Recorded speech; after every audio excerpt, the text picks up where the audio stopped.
She was found dead in her home, the Rosanna Kinsinger case. She wasn't just a name in a headline. She was 28 years old, a daughter, a sister, a friend. And on a quiet Sunday morning in March 2025, she was found dead in her home. At first, it looked like a tragic accident, or maybe something medical. Her home was locked, no obvious signs of struggle. But the deeper they looked, the darker it got. And now, less than 2 months later, the case has taken a turn that no one saw coming. This is the true story of Rosanna Kinsinger, how she lived, how she died, and why someone is finally behind bars. Rosanna lived in Rutland, a quiet village in Meigs County, Ohio. Population just over 400. The kind of town where everybody knows everybody. People wave from their porches, church on Sunday, silence after dark. Rosanna came from a deeply rooted Amish-Mennonite background. She wasn't flashy, she didn't crave attention. But those who knew her say she had a kindness that made people feel safe. She worked in the community, she kept to herself. And in many ways, she was just normal. But on March 17, 2025, that normalcy shattered. It was a Sunday, cold, overcast. Just after 8 a.m., a 911 call came in from someone who knew her. They hadn't heard from her. Something felt off. When authorities arrived, they found Rosanna inside the home, unresponsive, no movement, no sounds, just stillness, and it was immediately clear this wasn't natural. Rosanna was dead, but there was no broken window, no bloody weapon, no forced entry, just silence. The Meigs County Sheriff's Office began treating it as suspicious. They didn't say why. They didn't release a cause of death. But they didn't walk away either. The home was sealed. Neighbors were questioned. Family members were asked if Rosanna had enemies. The community was stunned. Nothing like this happens in Rutland, not to people like her. Then came the first twist. A name started to circulate. Samuel Hochstetler, age 33, quiet, Amish background, lived not far from Rosanna, a man she had reportedly known. At first, no one could understand the connection. He wasn't a stranger, he wasn't a criminal. To most, he was just another face at the market, at the edge of town.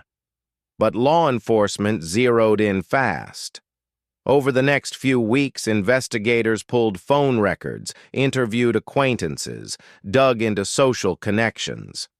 And what they found was disturbing. Though details haven't been made public in full, authorities say they uncovered digital and testimonial evidence linking Samuel directly to Rosanna's death. On May 2nd, 2025, just 1 week ago, he was arrested and formally charged with murder. No bail, no release. A man now sits behind bars, accused of killing a woman in a town that still doesn't believe it happened. But what made this case different? Why did it take weeks to make an arrest? Here's what we know, and what we still don't. First, the cause of death has not yet been disclosed. That's rare. Most homicide charges include a coroner's report, blunt force trauma, gunshot, strangulation, something. In Rosanna's case, the details are sealed. Some speculate poisoning. Others think it may have involved suffocation or a silent struggle. But until the autopsy is released, it's guesswork. Second, the motive is completely unclear. Samuel Hochstetler has no prior criminal record, no known history of violence, no public conflicts with Rosanna. What would make a man like that, seemingly quiet, local, unremarkable, take someone's life, especially someone like her? That's what makes this story so chilling, because it's not just about how she died. It's about the quietness of it, the ordinary setting, The fact that the person accused might have passed you in the parking lot and smiled. What we do know is this: Rosanna and Samuel knew each other.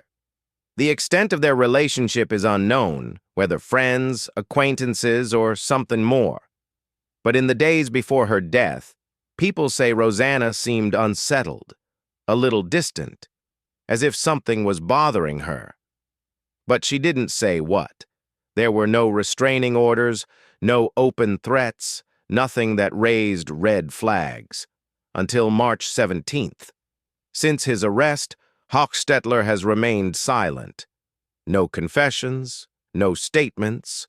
His attorney has issued a brief denial, calling the case premature and built on assumptions. But Meigs County officials aren't backing down. The sheriff has stated, "We believe we have enough to move forward, and we are prepared to seek full prosecution." The case is now moving toward a grand jury, and if the indictment holds, Samuel could face life in prison. But this case, it's not just about crime. It's about isolation, about how people can disappear emotionally long before they vanish physically.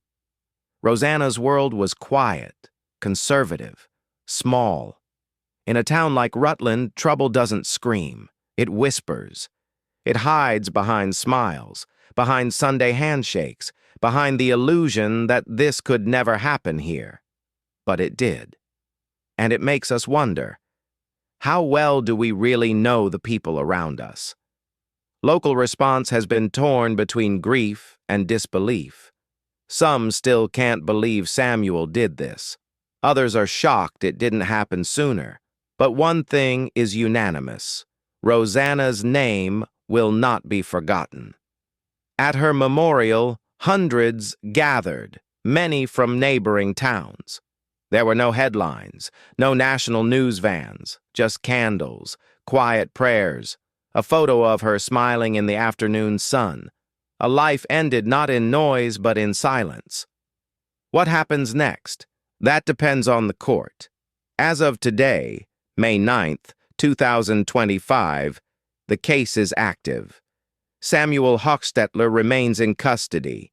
The grand jury is expected to convene in the coming weeks, and Meigs County is holding its breath, not just for justice, but for answers. Because until we know what happened in that house, until we understand why, there's no peace, not for her family, not for the town, not for anyone. Rosanna's death isn't a story about drama. It's a story about quiet danger, the kind that walks beside you, smiles politely, then disappears, leaving nothing but questions. And that's the scariest kind of mystery there is. If this story stayed with you, subscribe to Roadside Tales, where every journey holds a secret and some roads lead straight into the dark.